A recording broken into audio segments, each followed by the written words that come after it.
All right, fire it up. Just do your thing here, bud. Nobody's any better at this than you are. That's fine. Take a deep breath. Give him hell at the end. Good luck to you. Fighting like hell like we do every week. You are the best here. Brett, be affirmative. You told me to get on. Info. Ready. Ready. Go slow. Green, green, green. Lock it down. Lock it down. I'm destroyed, and I just got drove through like 6 times on the 14th. What the f*** is he thinking? That is the stupidest thing I've seen in my career. Literally.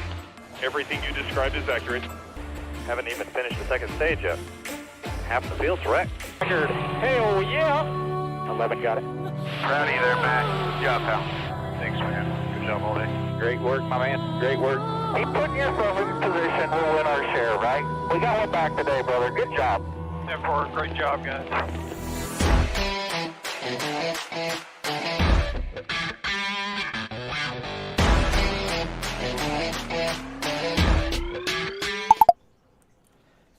And welcome back to Racing in the Draft. My name is Mark, and welcome to a very chilly, almost snowy Virginia.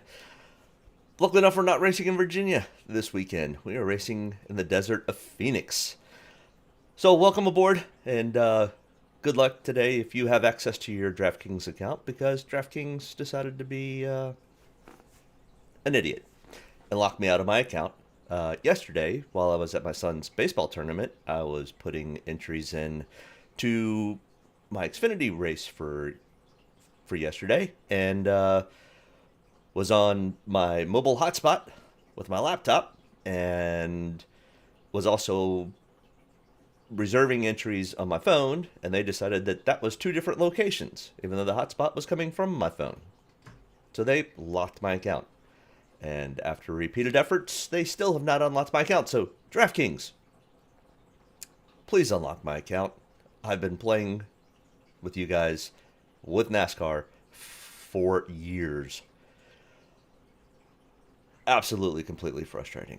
But, lucky enough, my wife has an account, and I gave her all of my picks. So, she has entered them in. I appreciate that. So shout out to the wife for helping me out. So I will still be able to keep track and still be able to see how my picks do this week. Or my wife's picks. I'm not sure the rules on account sharing. It's really not account sharing. I just gave her the picks. She put them in. She put her own money in. But either way, yeah, super frustrating from yesterday. So DraftKings, get off your backside and unlock my account, please. All right, I'm done with my whining, complaining, bitching about DraftKings now. Either way, let's go back to last week where we were still in the desert, just a different part of the desert, Las Vegas. And boy, did William Byron stink up that show. But I kind of called it. I said this has the workings and makings of being a dominator race, a race where we don't see a whole lot of attrition. We see guys from the top 20 are going to be mostly in the points, but congratulations to William Byron on his win. So as I kind of expected, Justin Haley was the only driver to make it outside of the top 20 into the optimal lineup. And if we look down, even drivers not in the optimal lineup, I mean, there's only 21st to 23rd and 34th that made decent points for the day. And really, I wouldn't even call Eric Almirola at 32.4 and AJ Allmendinger at 30.4 anything to have really put into our lineup. So really, it's, I mean, 12th, 14th, 10th, 15th, 34th for Tyler Reddick, but that was kind of an easy play in my opinion. All he had to do was stay alive, and he actually got up there and battled in the top 5 for a little bit until he faded a little bit towards the end. But either way, very interesting. After 3 races in our optimal lineup challenge, we do not have a repeat or second time optimal lineup, a driver who's been in the optimal lineup. I think we'll see at least a second one today, if not a couple of drivers making their second appearance in the optimal lineup. But either way, we went 271 laps. We had 1 dominator, 1 place differential, 2 values, and 4 guys that finished in the top 5. I mean, pretty much very, very close to what I expected. I did pretty well last week. Going off of that, I did have a couple things that didn't quite work out, but I still ended up at least breaking even. I think I made a little bit. But either way, hopefully you made some money and took my advice. I think we're going to see something. Today's going to be a little different because we have a new package for this next gen car. They're running the wet short track road course package for this car.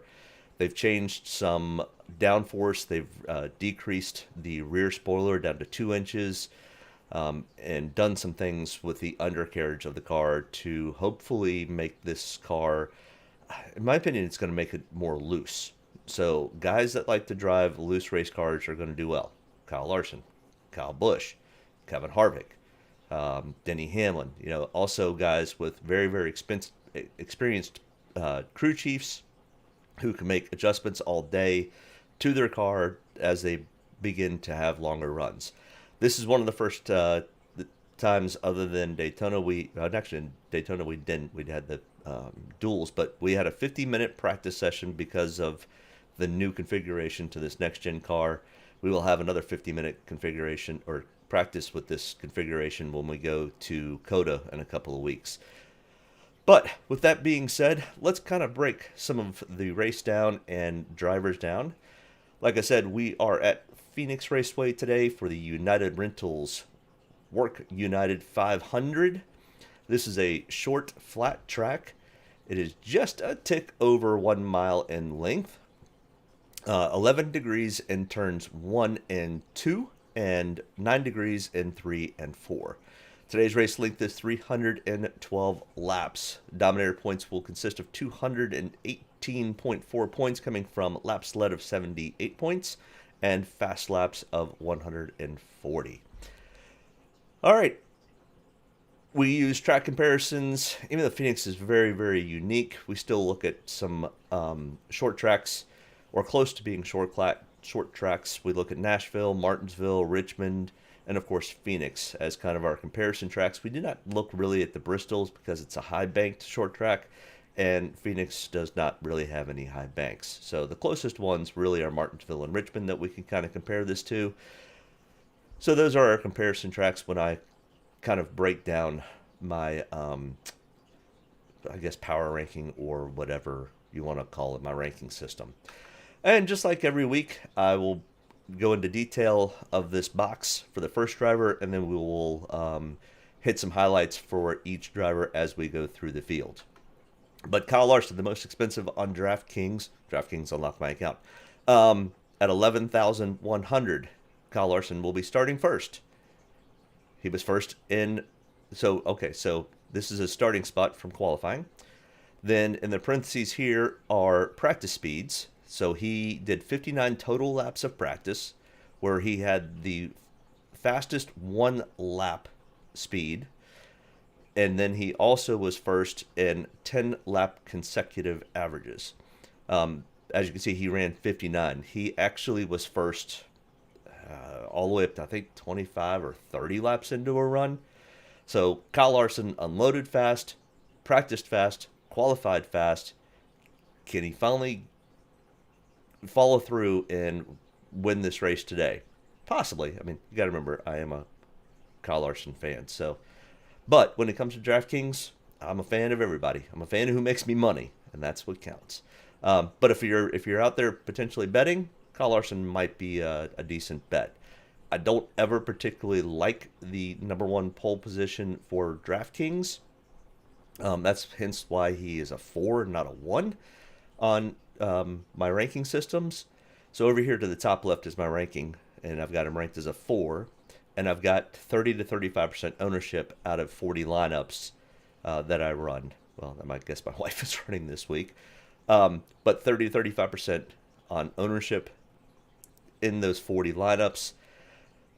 The next line down here, the bottom line, are his stats from the last 5 Phoenix races. So he's only got 4 starts because he missed the fall 2020 race because of his suspension. But in those 4 races, he does have 1 win, 1 top 5, 3 top 10s, and 3 top 20s. a 39.4 Draftkings average, and a 12.8 average finish. The next spot here in yellow is where he finished the last Phoenix race. So that would be the fall 2022 race, which was the championship race and the last race of the year, and he finished 9th. Then we look over here, he's got a total of 17 total starts. His total starts at Phoenix, he's got 17. He's got the 1 win, 5 top 5s, 9 top 10s, 13 top 20s, and a 12.3 average finish. So not a bad average finish, not top of the heap, but still fairly good and consistent here at Phoenix. He did win the fall 21 race here at Phoenix, and that was in the last gen car. So it'll be interesting to see. I think today's kind of got a little bit of potential craziness to happen with being a loose car. Setups are going to be a little bit all over the place. We saw the Chevys unload fast and stay fairly consistent through practice. The Toyotas unloaded slow, but as practice wore on and the run got a little bit longer, the Toyotas came into shape. And kind of in the middle of the pack were the Fords. So it's going to be interesting to see the comers and goers throughout today's race. I still think the guys that have the most experienced crew chiefs, really good pit crews to get them on and off pit road with making the changes, and of course the driver. I mean, Kyle Larson drives many different types of race cars, and he does very well at all of them, which will lend to him being able to adapt to this car fairly quickly. I mean, a lot of drivers in the field do that also. I mean, Christopher Bell, Chase Briscoe are all experienced dirt racers and racers of different types of cars. It'll be interesting to see what this, hopefully this configuration to the next gen car helps out the short track, and also helps out the road courses. Not that the road courses are bad, but it'll be interesting to see what that does with the biggest one is the rear spoiler being only 2 inches. I mean, it's short. There's barely anything there. So let's keep going here. We'll start breaking these drivers down. Like I said, I'm not going to go into full detail except for where needed. Joey Logano, 10,800, the winner of the last race here and winning the championship also. He does have 1 win in the last 5 races, 3 top 5s, 4 top 10s, 5 top 20s. He's got a 75.2 Draftkings average, which is the best in the field today. And he's got the best average finish of 5th. He's starting 16th. His practice speeds were fairly good.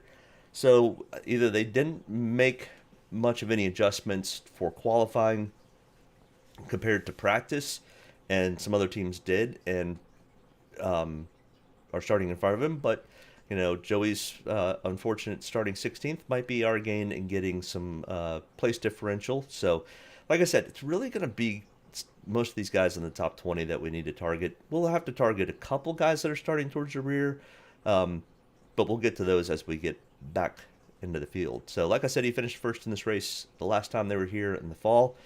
He's got 28 total starts with 2 wins and a 10.8 average finish. I do like Joey Logano today. He is number 1 on the ranking system, and I've got him in 35 to 40% of my lineups. Next in line here, Kyle Busch, 10,600. Yeah, they definitely fixed something for qualifying because his practice speeds were not great. 29th in single lap. He did a total of 36 laps.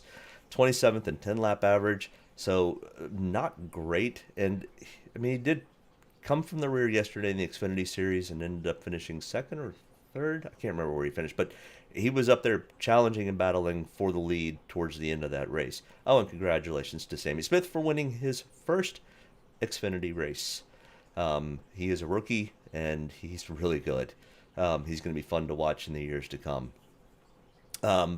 But Kyle Busch in the last 5 races here does not have a top 5, only 3 top 10s, 4 top 20s, a 34.3 Draftkings average, an 11.4 average finish. He finished 7th here in the race, the fall race last year. And out of 35 total starts, he's got 3 wins and a 10.7 average finish. So he is typically fairly good here. I don't have a huge ownership in Kyle Busch. I don't like the practice speeds compared to qualifying. Makes me wonder if he's going to fall off a little bit or potentially struggle until they get the car where Kyle wants it. but towards the end, he could be somebody that could easily finish in the top 5. Now, is starting 9th and finishing in the top 5 enough? Yeah, I guess it depends on who else falls out and who comes in. So, a little bit of leeriness with the 9th place starting spot and the slower practice speeds. Ryan Blaney, 10,300.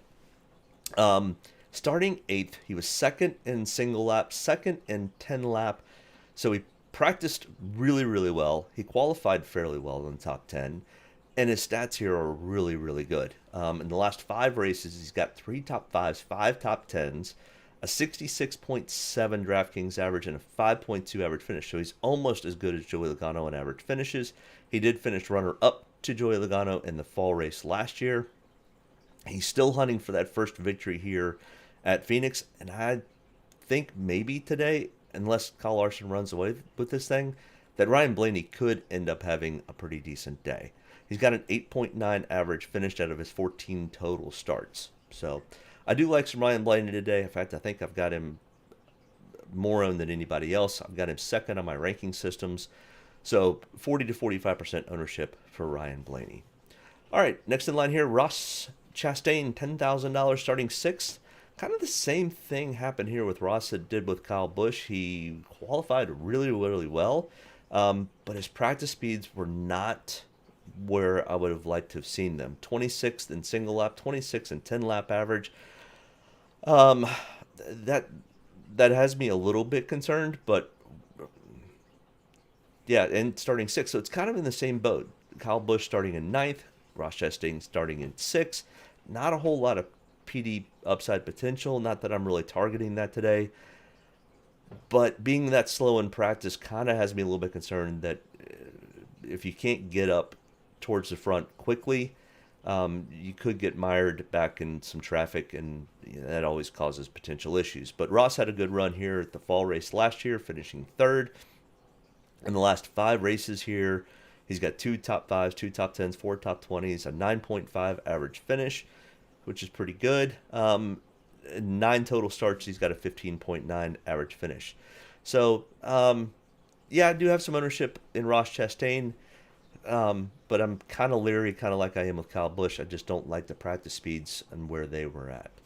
All right, next grouping here, we've got last week's winner, William Byron, who stunk up the show. Will William Byron stink up the show today? Maybe, but he is starting 3rd, so not starting from the pole. We'll have to try to get around his teammate, which he was able to do last week, but different track, different setup, different configurations, all sorts of differences. Now, his single lap speed was 20th, but his 10 lap average wasn't bad at 5th. Starting 3rd, I've kind of got him in the same boat as I just talked about with Kurt Busch and Ross Chastain. Don't love the practice speeds. He seemed to come on a little bit later in the run. I mean, this race has had tendencies to have long runs, with some intermediate quick cautions that lead to other cautions, and then we get back to a long run again. Can that be to an advantage of William Byron? Potentially. He has not finished in the top 5 yet in his career at Phoenix. He's got 11.6 average finish, so it's not. He's finishing in the top 20, close to the top 10.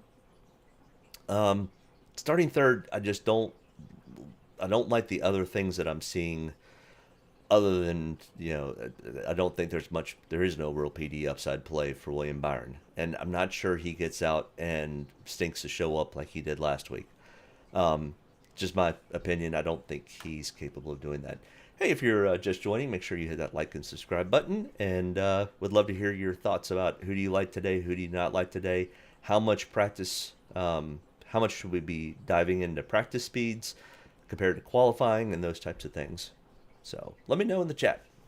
Denny Hamlin, 9,600, starting 2nd, 19th on single lap, and 8th and 10 lap.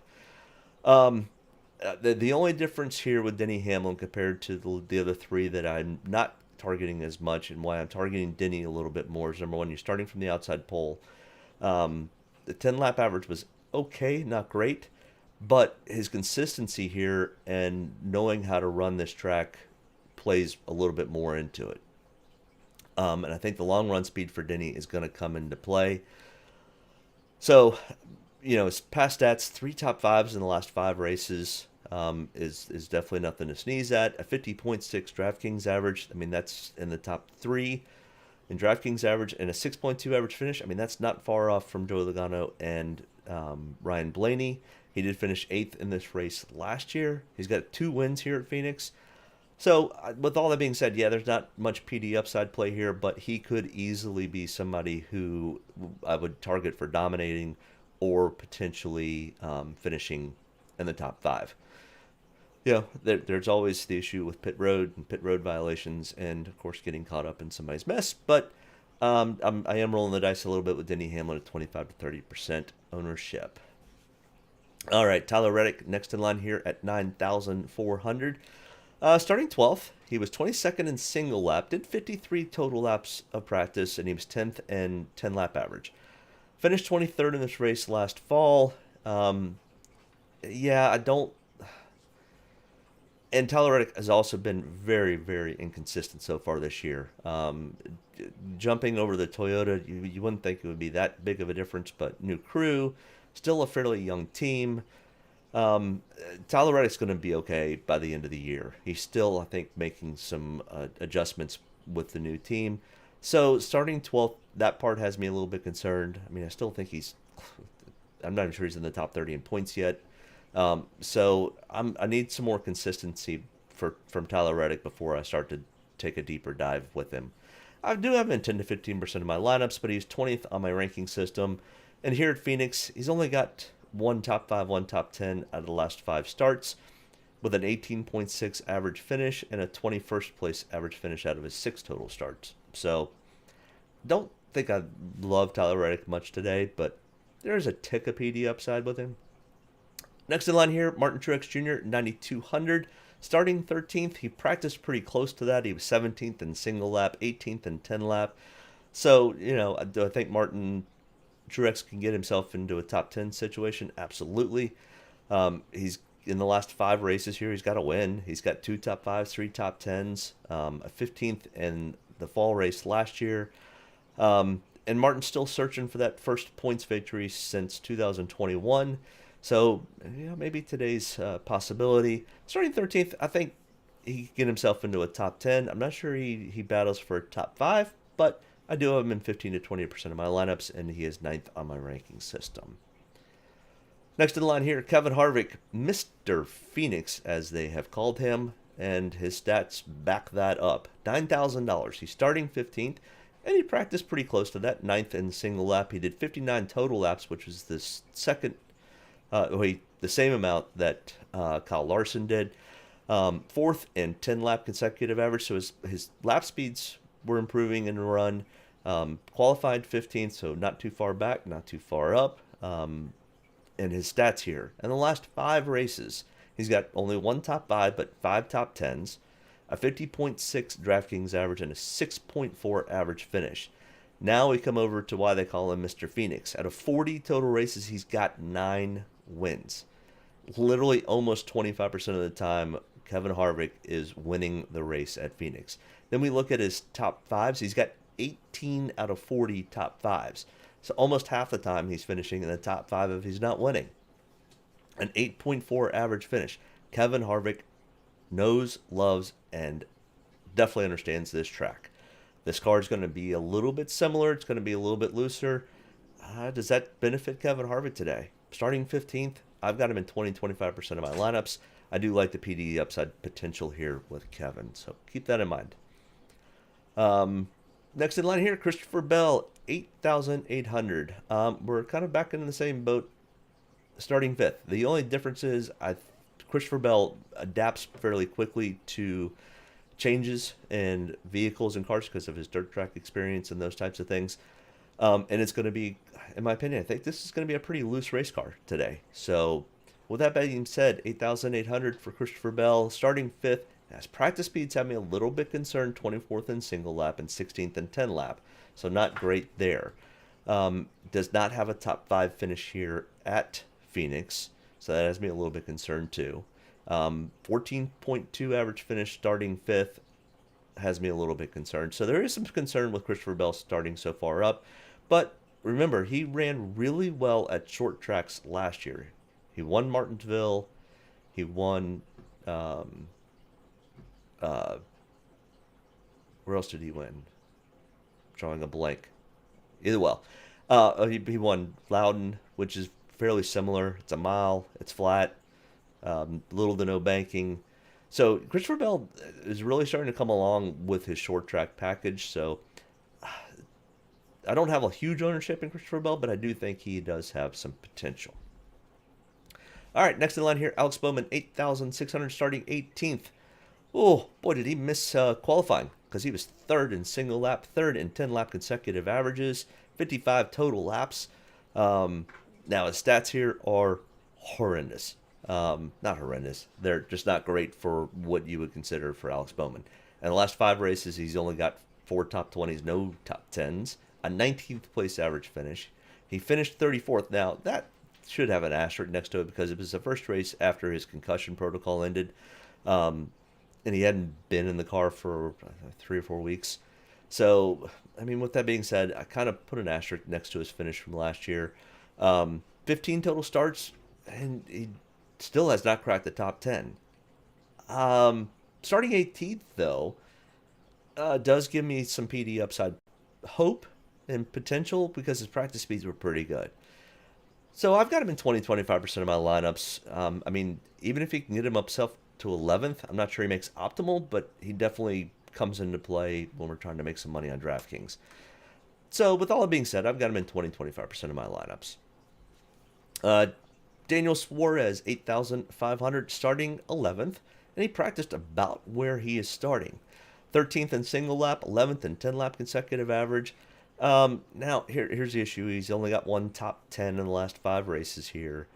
No top 5s in his history here at Phoenix.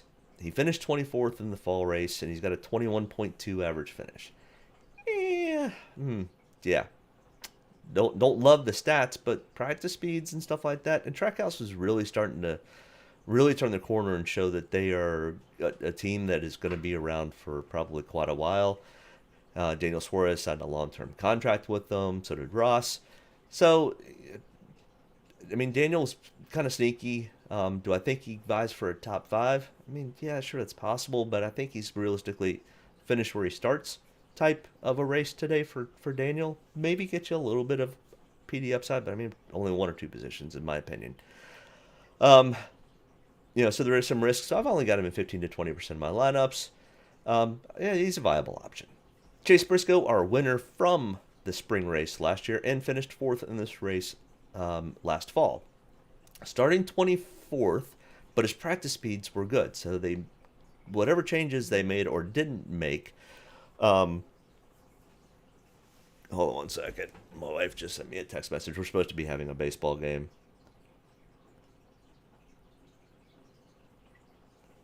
Yeah, they're starting my son's got a baseball tournament, and it's 34 degrees and about ready to snow, so they're starting the game early. So we'll wrap this up when I get to it, and maybe I can go catch a little baseball with him.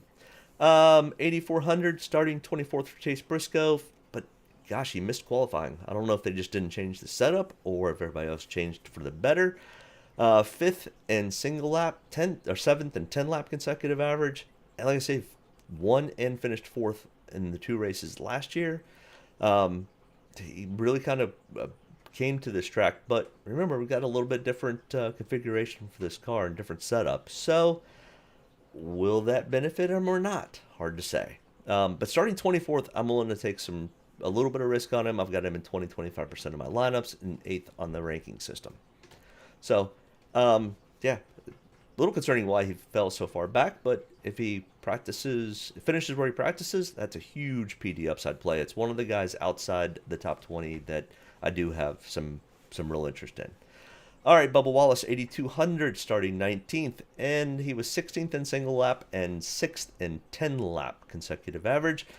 The only problem here is Bubba Wallace is not great at Phoenix. In the last 5 races, he's only got 2 top 20s and no top 10s, a 22.8 average finish. He finished 22nd in this race in the fall last year. 10 total starts and only one top 10 with a 20.8 average finish. Yeah, I mean, I don't know. I have been 10 to 15% of my lineups. He's 19th on the ranking systems. There is a little bit of PD upside potential here with Bubba if he happens to have a decent race. It's a coin flip on whether that happens or not. He has been running better, at least towards the end of the year last year, at tracks that he had not been consistently running well at prior. The problem is I haven't seen a whole lot from Bubba Wallace so far this year. I'm waiting for that to turn the corner. It seems like 2311 and even really all of the Toyota guys are kind of in that boat. So with that being said, I've got him in 10 to 15% of my lineups. I don't love the play. I don't hate the play. I think there's better plays at $8,200 is my opinion. And I don't think the next one is it. Josh Berry. Love the fact he's getting the opportunity. Sucks for Chase Elliott that he's missing this in so many races. But at $8,000, I think Josh Berry is way overpriced. He's still learning this car. He kind of got used to what the feel was last week, and now they're going to change it all up again. I mean, maybe that's a benefit. Maybe he has the benefit of not having something in his mind of how this car should be. Does it end up driving a little bit more like the Xfinity car? And, I mean, I tell you what, Josh Berry, I think, passed more cars yesterday because of his 2 spins. And he came through the field 3 times and ended up with a top 5 or top 10 finish yesterday. So he does like short tracks. He came from short tracks.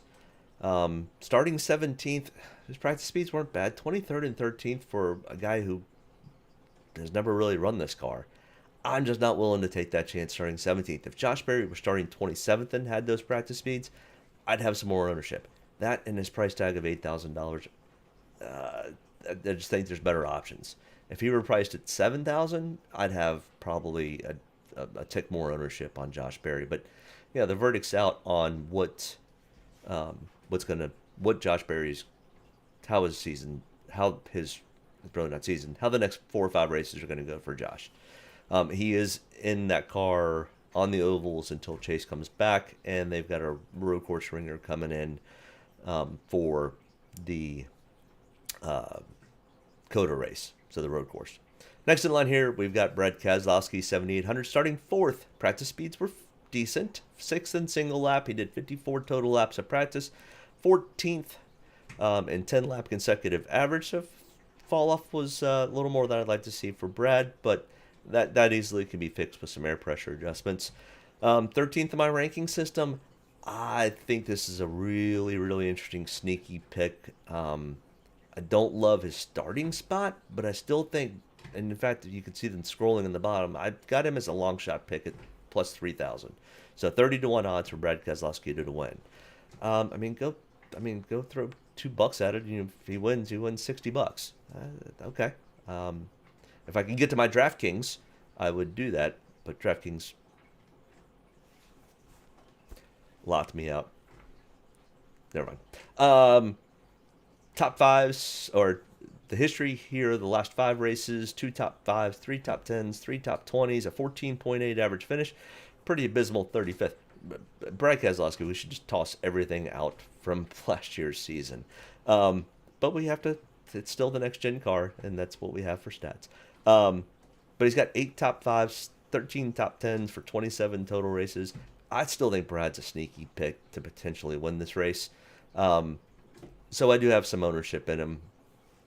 I just, Brad also has had some of the worst luck the last year, so I don't know.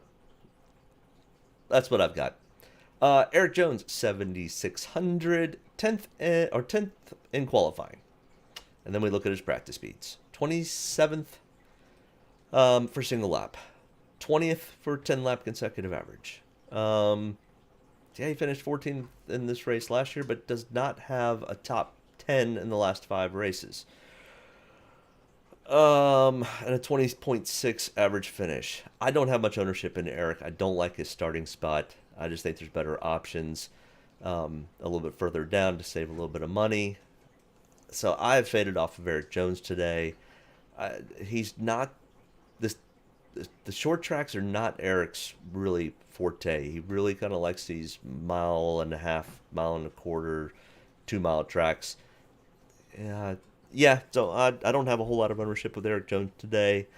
Don't like his starting spot, to be perfectly honest.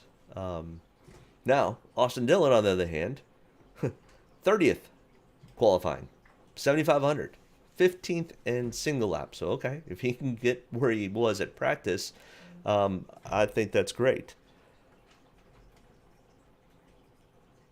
All right, I'm probably going to miss the baseball game. That's okay. We'll finish this up, and I'll see if I can make it. Austin Dillon, 7,500. Now, his 10-lap consecutive average fell to 30th, so a little inconsistent on practice speeds. I'm not sure what was going on there. And his stats here, no top 10s, but 4 top 20s in the last 5 races and a 16.8 average finish. I tell you what, if he can finish a 16th or even 13th, that's going to be potentially enough PD upside play to have for Austin Dillon. So one of the guys that I have targeted from the back is Austin Dillon. I've got him in 25 to 30% of my lineups. He's probably potentially going to be fairly heavily owned because of this. There are a couple more guys that may get a little bit more of a look. So I do like Austin Dillon today. But just as a reminder, he's probably going to be one of the top 10 driver ownerships. Ryan Preece, next in line here at 7,300. Starting 25th, 32nd in single lap, 32nd in 10-lap consecutive average. Starting 25th, I mean, I think he's going to finish where he starts, and that doesn't do anything for DraftKings. Stewart Haas Racing has struggled a little bit to start this season. I'm not sure what's going on. We now have a different setup for this car and configuration. I mean, maybe that helps Ryan. I don't know what to tell you to do with Ryan Preece. He does have some PD upside potential if he ends up having a decent race, but nothing to date has shown me that Ryan Preece is ready to finish in the top 20, top 15 yet, much less the top 10, and that's really what we kind of have to target. So, I mean, I've got him in 5 to 10% of my lineups, but that's really about it. So, I think it's too risky. But you play your lineups. I'm just giving you the stats and my feelings. Austin Cindric here at 7,100, starting 20th, was 18th in single lap, 24th in 10 laps, so qualified about where he practiced. In the last 2 races, because he's only got 2 starts in the Cup Series here at Phoenix. He's got 1 top 20 where he finished 11th in the fall race last year, but a 17.5 average finish. Starting 20th, I think Austin Cindric could get himself into a top 15, maybe scratch at a top 10, and that's a big maybe. Kind of thinking he's going to improve a little bit, but not a whole lot. I do have him in 15 to 20% of my lineups. Just because of his finish last year. And like I said, I think this car is going to feel a little bit more like the Xfinity series where Austin did fairly well. So I do have him in 15 to 20% of my lineups. He also could be, he's going to finish where he starts.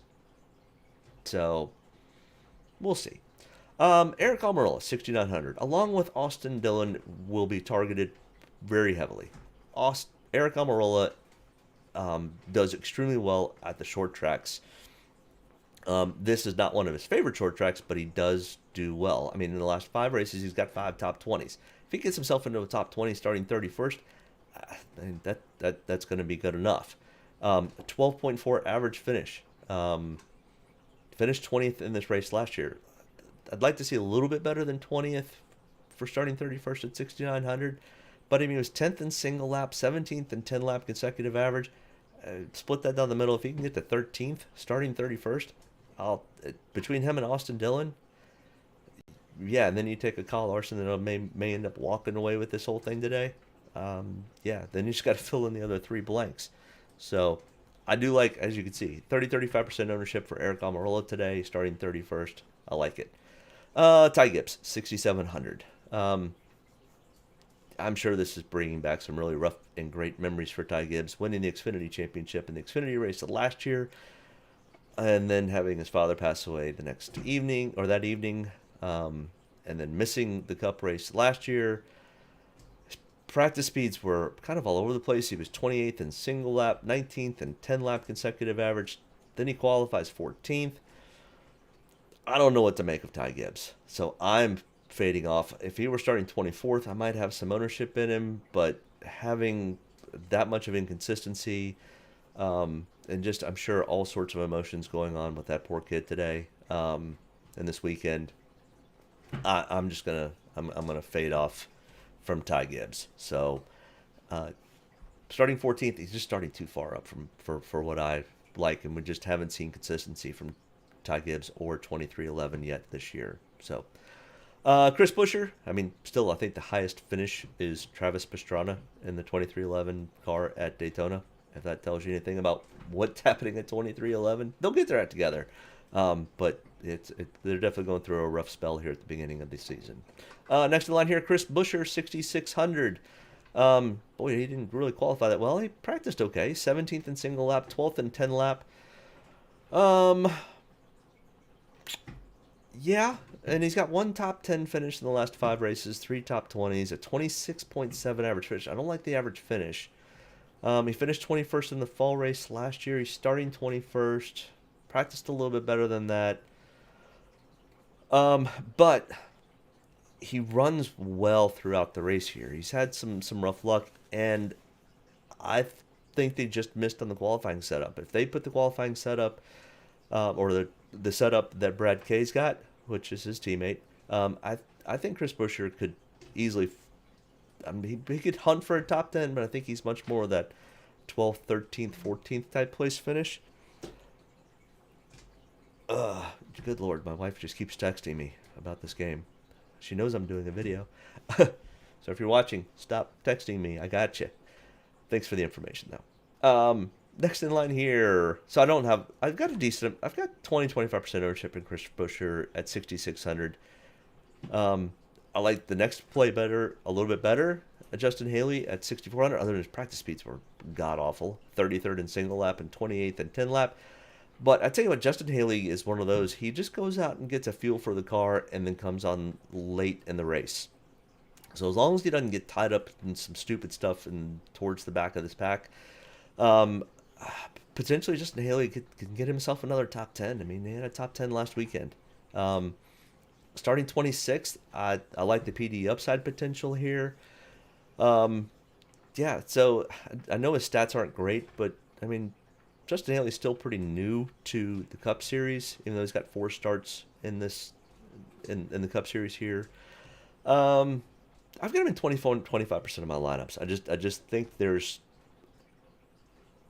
more to what's going on than just practice speeds with Justin. And it's a gut feeling. The stats are not telling me to take 20-25% of Justin Haley.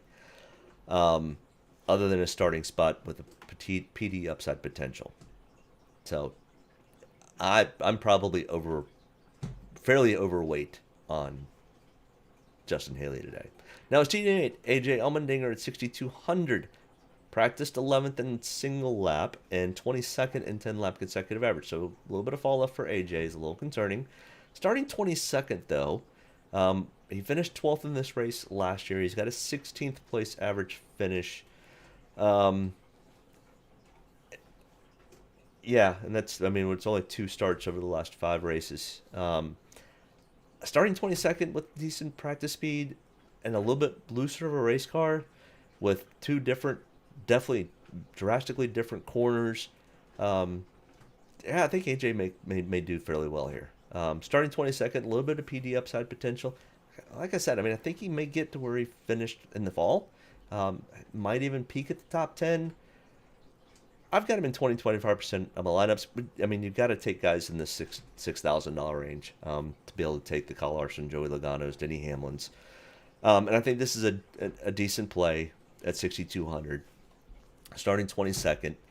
Now, Noah Gragson, we don't have any stats here, but he finished second to Ty Gibbs in this race last year, and I think he won the spring Xfinity race, if I'm not mistaken. I don't have the stat in front of me. But Noah Gragson runs fairly well here, and it's somebody definitely to keep an eye on. Starting 32nd, I mean, you don't really have anywhere to go but up because, I mean, BJ's going to finish behind you unless you wreck. BJ's going to finish behind you. Corey Ware's going to finish behind you. Todd Gilliland in the 15 car this week is going to finish behind you. So, I mean, at worst, you finish where you start, which doesn't help, but there is some value with $6,000. So the risk reward, I think there's more reward than risk here with Noah starting 32nd. So just keep that in mind. I've got him in 20-25% of my lineups.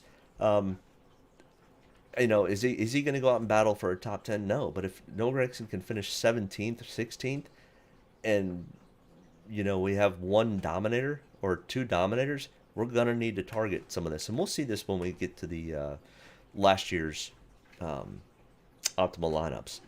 Ricky Stenhouse Jr. 5,800, starting 23rd, was really fast in practice. 7th in single lap, 9th in 10 lap, did 57 laps of practice, so lots of practice. Starting 23rd, we've got some PD upside potential here, but his stats from the last 5 races here are abysmal. 27th place average, finished an 11.7 Draftkings average. Starting 23rd, and this type of track really is not Ricky Stenhouse Jr.'s wheelhouse. I've got some ownerships, but mostly because of what he did in practice, but not a ton. I've got 10 to 15% ownership in Ricky Stenhouse. I mean, if we're looking for some value, that's not bad. I would rather take a Noah Gragson or an AJ. Or maybe even Harrison Burton, even though I didn't take a whole lot of ownership in Harrison. I don't like the 27th starting spot for Harrison, and I say this every week. It doesn't matter where Harrison starts. He's still kind of, until he starts running consistent, like he'll have a week where he's great, and then he'll have 3 weeks where he's not. Then he'll have a random week where he's great, and there is no rhyme or reason. He does it at 1.5 miles, or he does it at a road course, or he does it at, I don't know. Harrison Burton's just too inconsistent for me. I mean, his only top 20 out of the 2 races last year was a 19th. And I'm not sure finishing 20th when you start 27th does me much good. So his practice speeds were okay. I don't have a whole lot of ownership. Where I would take Corey LaJoie 1 spot better at 5,600, starting 28th. At least I know what I'm going to get with Corey. Well, he did run really well at the start of this year. Wonder if that will continue. I'm hoping so. I've got him in 20-25% of my lineups. Once again, you have to own some of these guys back here to own the big dogs. Finished 18th in this race last fall.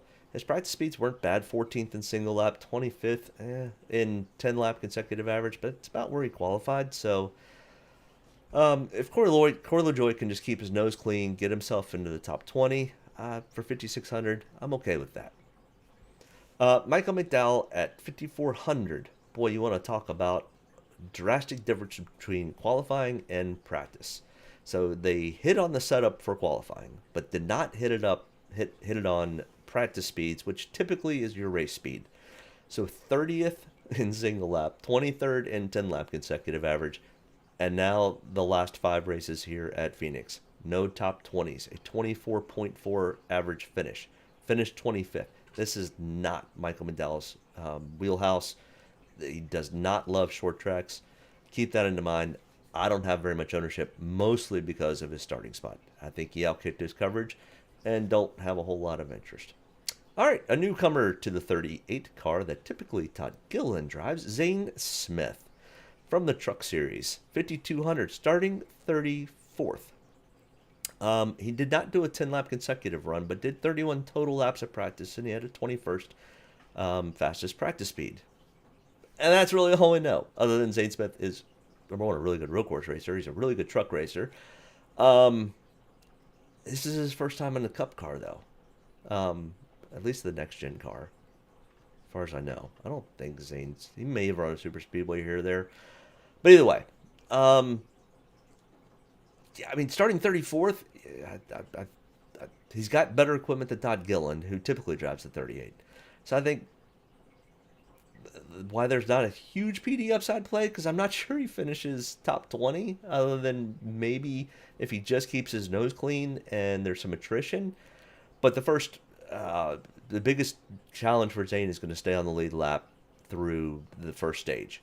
If he can do that and learn this car and learn the track and learn to run with the Cup guys, then he's going to be okay. If he tries to get up there and mix it up, that may not turn out real well for Zane Smith. So I do have him in 10 to 15% of my lineups. Because we have no stats and no history on Zane, does make me worry a little bit that, I mean, starting 34th and finishing 28th does me no good. He got to get into the top 20. And with some attrition, that's possible for Zane, but I don't think he's a top 20 contender under normal circumstances, especially if we go long run. Whereas Ty Dillon, starting one spot behind Zane Smith for $5,000. Now his practice speeds were about awful. 34th in single lap, 31st in 10 lap. He's got a 20.7 average finish here at Phoenix over the 3 starts that he had. Because remember, he missed the 2021 season because he didn't have a ride. Finished 26th in this race. I mean, he doesn't have any really where to go but up starting 35th. And once again, I think he gets past Zane. I think he gets past Todd Gilliland. He probably may even get past Harrison Burton. So, I mean, I think he's probably a 25th place driver, which, I mean, once again, you got to save some money. $5,000, and this is about as low as I'm willing to go. So I've got him in 10 to 15% of my lineups. Todd Gilliland, like I said, driving in the 15 car. That's not his normal car. So he may have a little bit of chip on his shoulder. 4,900. His practice speeds were 31st and 34th, starting 29th. His average finish is 24.0. I don't have a whole lot of interest in Todd Gilliland. Also, no interest in Cody Ware. His practice speeds were god-awful. He qualified 36. And I don't have any interest in BJ McLeod. I mean, all nice guys, and I'm glad they're trying to do this, but just the equipment's awful. All right, so let's get to this breakdown, and I can go to a baseball game. All right, our breakdown, I think we're looking for probably potentially 2 dominators that I think have the best chance of being the dominators, either Joey Logano, Ryan Blaney, Denny Hamlin, or Kyle Larson. So I'm definitely targeting 1, if not 2 of those. If I'm picking a second alternate, I'm looking down here in this finishing box. For William Byron, Ross Chastain, Martin Truex, Christopher Bell. I mean, all of our top runners have the potential of getting up and leading laps. But I think the top 4, Joe Logano, Ryan Blaney, Denny Hamlin, Kyle Larson, we definitely need to target 1, if not 2. Like I said, place differential's going to come into play, but only for 1 or 2 guys. Kevin Harvick really kind of 15th. It's really not a place differential, other than I think Kevin Harvick could get himself a top 5. And if that is the case, I think anything with 10 spots or more movement is a place differential. Eric Almirola starting 31st, I think, is a good play. Noah Gragson starting 32nd is another good play. And Austin Dillon starting 30th is a good play. I'm not sure how you can fit. I'm not sure if you can fit Noah, Austin, Eric, Ryan Blaney, and Kyle Larson, and then what you have left to put in there. But, I mean, that's not a bad little lineup if you're looking to put lineups together. Value guys, I mean, Zane Smith is a big question mark. At 5,200, if you're looking to potentially save some money, maybe target Zane. But I think Ty Dillon might be a potentially better play because, I mean, realistically, you don't know where to go but up. I mean, Ricky Stenhouse Jr. it's interesting. He practiced pretty well. Guys that I'm not looking at using, number 1, Michael McDowell starting 7th.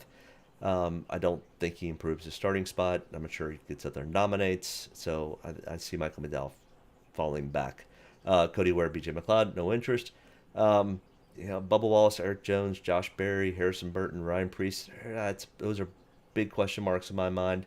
So really, we're looking for potentially targeting 2 value/place differential guys, 2 dominators, and then 1 or 2 of the.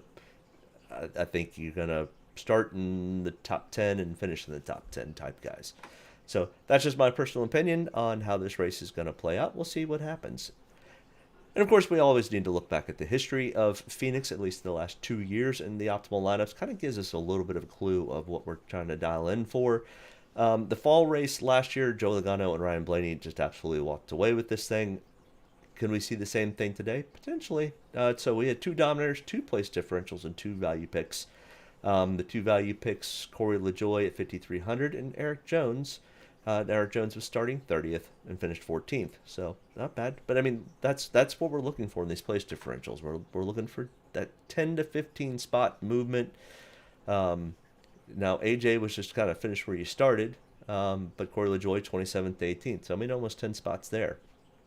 But I mean, when you have a 10,500, a 9,100, and a 10,400 person, you got to save some money.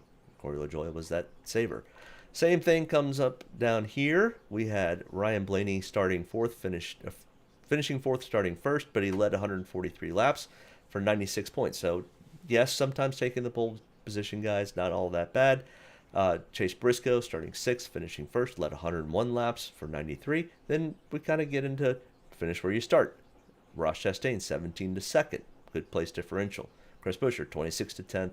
So, as you can see, 2 dominators, 2 place differentials, 3 people were value, so $7,500 or less, and 3 top 5 finishers. We're going to see the same thing again. Dominator, dominator. So 2 dominators, 2 place differentials, 2 value picks. $100 left. You're spending most of your money today. And I mean, Garrett Smithley and Joey Gase in 2021 was no-go. I would not go close to him. I mean, but the 34th to 29th, I mean, the thing is, you needed a 45 and 4,600 to get, I mean, 3 guys above 10,400. And that's the only way that fit. But it fit. So, I mean, I think we're digging deep in the ditch down here. So be careful with running a lineup like this. It doesn't happen often. And I'm not sure anybody actually ran that lineup.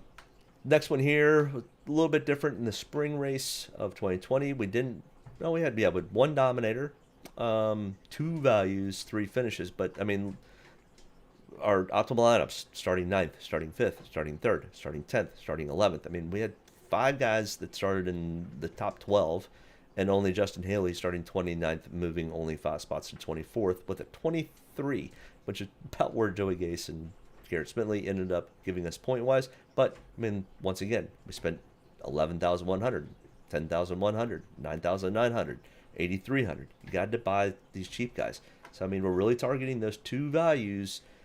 You know, gotta hunt and find in here. Which is Corey LaJoie at 5,600 and Ty Dillon at 5,000. Does that give you enough room to go get a Ryan Blaney and a Kyle Larson in the same lineup, along with a Kevin Harvick? Potentially. But either way, that is the video for today. DraftKings, unlock my account. I want to play. I'm kind of sort of playing. My wife's playing my lineups. But, yeah, unlock my account, DraftKings. It's getting irritating. It's getting old. I'm going to go to a baseball game. Hopefully not get snowed on, get rained on, whatever. Either way, thanks for joining. Hit that like and subscribe button. Good luck at Phoenix. We will see you next Sunday. My schedule is going to be crazy until, it's going to be crazy for a while. Baseball season has started, and my son plays every other weekend to every weekend. So when I get the opportunity to go live and do my breakdowns, I will. Just hit that notification, and you'll get notified when I go live or when I posted a video. So I appreciate you tuning in. Good luck today. Have a great Sunday. DraftKings, unlock my account. Take a good deep breath. Get ready to roll here. Only about one thing tonight, getting the W's, so got to be around at the end to do that. Get ready to roll tonight, boys. Let's go have some fun. Don't get me any more fired up than I already am. All the way to the checkered. You're fine. Nobody's got to run. Checker time, baby! Hell yeah! Proud of you there, Matt. Good job, pal. Thanks, man. Good job all day. Great work, my man. Great work. Keep putting yourself in position. We'll win our share, right? We got one back today, brother. Good job. Great job, guys. Excellent work, my man. Excellent work. Thank you. Man, that's awesome. Set out with a goal and got it here, bud. Thank you very much. Really proud of you, man. Drove your butt off tonight. We had the fastest car here, bud. Probably killed our deal there. Just feel like I gave one away. Yeah, boys. Way to rebound. Great job. Great job, bud. Really good job. Appreciate you hanging in there with us all weekend. What a weekend. Good job. Thank you.